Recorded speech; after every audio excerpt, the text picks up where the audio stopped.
All right, let's talk about a word that, let's be honest, usually makes business leaders groan: compliance. But what if we've been looking at it completely wrong? What if, instead of being a burden, compliance is actually the secret weapon for building unbreakable customer loyalty? That's what we're going to dig into. So to get started, let me just ask you a question. What is your company's single most valuable asset? Right away, you're probably thinking of your product, your technology, your amazing team, maybe the cash you've got in the bank. But here's the thing, it's not actually something you can list on a balance sheet. It's something way more valuable and honestly way more fragile than any of those things. The answer, it's trust. In today's market, the trust your customers place in you is, without a doubt, your most precious resource, and it can vanish in a heartbeat. You should really think of trust as your business's currency. It's what a customer pays when they choose you over a competitor, when they give you their personal data, and when they decide to come back. But like any currency, its value can be incredibly volatile. I mean, just look at the risk here. Over 80% of consumers, we're talking 4 out of every 5 people, say they would just walk away after a single serious data breach. That's not just a statistic, that's an existential threat. And this, right here, is exactly where compliance comes into play. So this brings us right to the foundation of all that trust we're talking about, compliance. It's really time to shift our whole mindset. Compliance isn't just about avoiding fines. It's the strategic framework you use to build and protect the trust that your entire business depends on. And really, this shows the 2 paths you can take. On one side, you have that old school checkbox mentality, right? Just doing the absolute bare minimum to stay out of trouble. But on the other side is the modern view, seeing compliance as a real competitive advantage, a strategic investment that builds a rock-solid reputation and makes you stand out. Okay, so how do we make this idea practical? Well, we can break down this big concept of compliance into 3 core pillars. Think of these as the main areas where your actions directly build or completely destroy customer trust. So what are they? First, you've got data privacy and security, which is all about how you handle your customers' information. Second, product quality and safety. Do you actually deliver on your promises? And third, ethical and environmental responsibility. Basically, how you act as a company out in the world. Let's take a quick look at each one. First up, data privacy.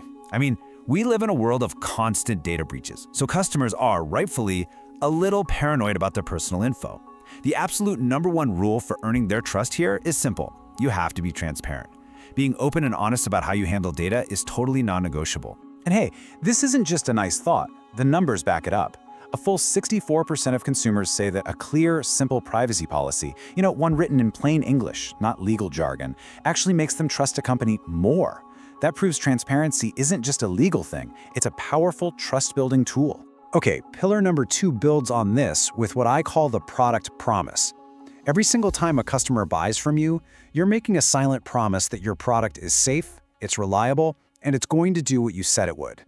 When you keep that promise through solid quality and safety compliance, you build deep confidence. But when you break it, with a recall, a defect, anything, that confidence just shatters instantly. And our 3rd pillar is about looking beyond just the product to the company itself. Today's customers, they vote with their wallets. And more, they're choosing brands that they feel do the right thing. That means complying with environmental laws, having ethical labor practices, basically acting like a responsible citizen. This isn't optional anymore. It's a core part of building loyalty. Now, it's one thing to talk about these pillars, but what happens when that entire foundation of compliance just cracks? To really understand the cost, we have to look at a real-world cautionary tale. And honestly, there's no bigger one than the Volkswagen emissions scandal. Let's just quickly walk through this disaster. Before 2015, Volkswagen was a super trusted, reputable brand. Then, in September of that year, the news breaks. The company had been deliberately cheating on emissions tests. The fallout was immediate and catastrophic. Public outrage, massive fines, and most importantly, a complete and total collapse in customer trust that hammered their sales for years.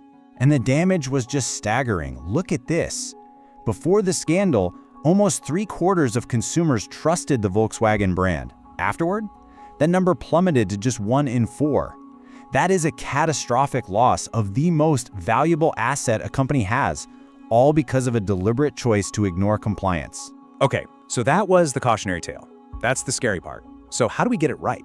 How do we stop fearing non-compliance and start proactively building a culture of trust? Let's lay out a quick blueprint.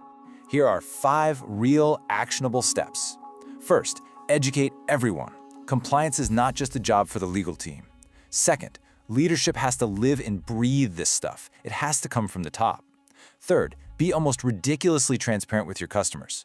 Fourth, get that outside validation with things like third-party certifications. And finally, number 5, never stop improving. This world is always changing and you have to stay on top of it. When you follow a blueprint like that, that's when you start to see the ultimate payoff. This is the part where we connect all the dots and we move from thinking about boring rules and regulations to building real, valuable relationships with our customers. You know, everything we've talked about today really boils down to this one simple but incredibly powerful equation. When you have strong, ethical compliance, it builds trust. And that trust is what creates true, sustainable customer loyalty. It's a direct link. So this lets us really redefine what customer loyalty even is.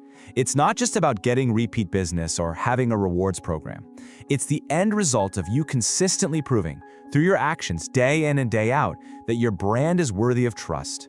It's about showing your customers you'll always protect their interests. And so that leaves us with one last really critical question to think about. I want you to look at your own organization's approach to compliance. Are you really building a foundation of trust for the future? Or are you just checking boxes and hoping for the best? Because the answer to that question will define your relationship with your customers for years to come.